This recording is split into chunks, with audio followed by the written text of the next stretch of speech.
for the short folks. First and foremost, I'd like to thank Raul and Latinos NYC for inviting me to be a part of this event.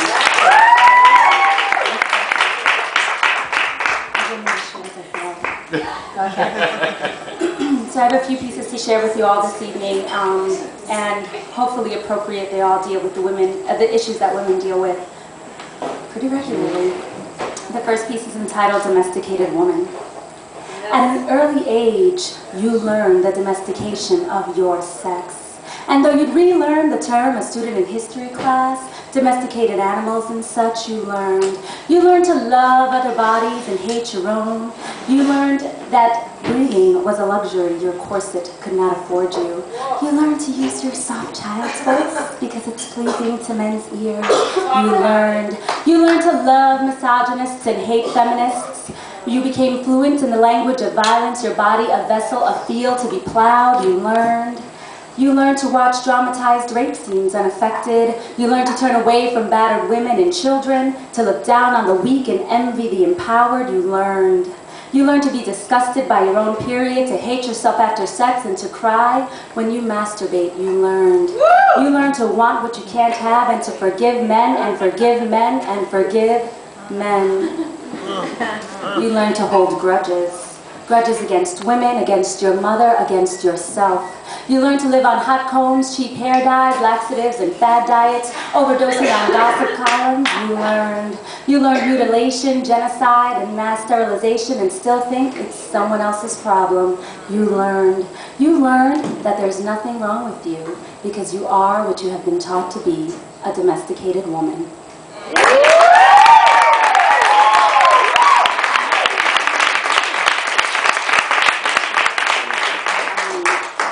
So, seeing Bombayo earlier was really nice. I'm a school teacher. I teach high school students, 11th grade. And, yes. And every once in a while, they're fabulous, but every once in a while, a student says something that just, you'll see. So this is a love letter, a letter of love that I wrote to a student, not my student, a student in a class that I happened to be, working in the back of the room at my desk and heard this conversation. Dear Erica, see, I had to write you this letter of love because at the time I knew that communicating in the moment would not have been the most effective way for me to share with you my point of view. See, as I sat at my desk and listened to you discuss Chris Brown's recent arrest for assaulting Rihanna, my heart began to pace uncontrollably. She probably came on her face, you said. Some girls get hit, you said. She pushed him to the limit, you said. As you giggled and laughed, I knew that a move on my part would have resulted in me coming out of my skin and be forced to break on you.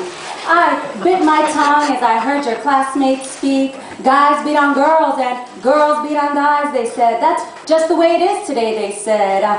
I know if a guy hits me, I'm hitting back, she said. I don't hit girls, but if she come out her face, he said. And I knew that a move on my part would have only resulted in me coming out of my skin and be forced to break on you. And I began to breathe deeply and collect myself as your teacher tried to share with you another view. You old school, you said. Girls don't think like that no more, you said. I know a girl who doesn't come to school when she gets hit, you said. And I knew that a move on my part could only have resulted in me coming out of my skin and be forced to break on you. So I took a step forward and I took a step back as visions of blackened faces swirled inside my mind and distant memories of hiding in closets, hands covering ears. As rage burned from within, I knew that I loved you.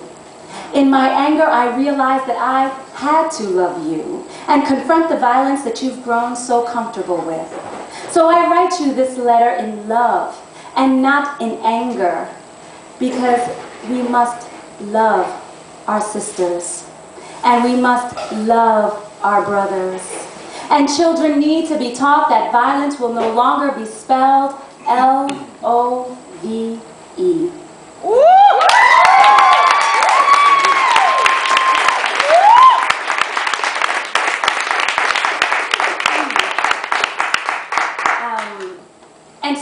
in dealing with some of the hardships that we have to deal with in women, we also need to deal with empowerment.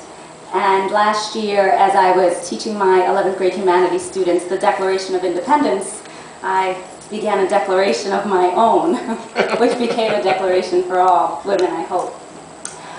When in the course of human events, it becomes necessary for women to dissolve the emotional, physical, and financial bands that connect her to one man, and to assume a new position in society, one which the laws of nature and nature's goddess have entitled us, that we should today declare to the world the causes that impel us to take such a course.